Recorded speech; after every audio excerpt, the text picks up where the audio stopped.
Il y a 2 ans, quand il y a eu ce boom, donc c'était pas l'arrivée de ChatGPT, mais il est devenu vraiment beaucoup plus accessible au grand public. Avant, c'était un outil qu'il fallait installer,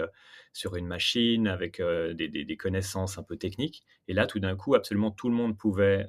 l'utiliser. On a vu encore une nouvelle vague de ça il y a quelques semaines avec le nouvel outil graphique et tout le monde se met à créer un starter pack ou des images manga de soi. Et ben, voilà, il y a 2 ans, tout le monde découvrait ChatGPT et tout le monde, ça veut dire, ma concierge, mais ça veut aussi dire les médias, pour le bien et pour le mal. C'est vraiment intéressant que tout le monde découvre, essaye les outils technologiques pour voir ce qu'ils peuvent en faire, mais c'est vrai qu'à grand pouvoir, grande responsabilité. Quand les médias commencent à bricoler avec, sur quelque chose qui part, pour le public, ça peut avoir des conséquences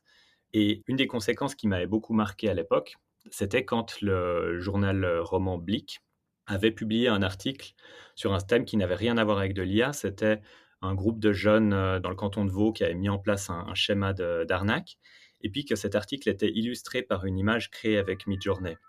Le média avait bien balisé la chose, en mettant dans la légende que cette image avait été générée, mais c'est vrai que ça posait des questions en se disant: «Mais ça sert à quoi?» Ça aurait pu être fait avec un dessin de presse, ça aurait pu être fait même avec un je sais pas, une image générique d'une truc de police ou quoi que ce soit. Mais là, ils ont choisi de créer une fausse photographie et en fait, cette fausse photographie qui est créée,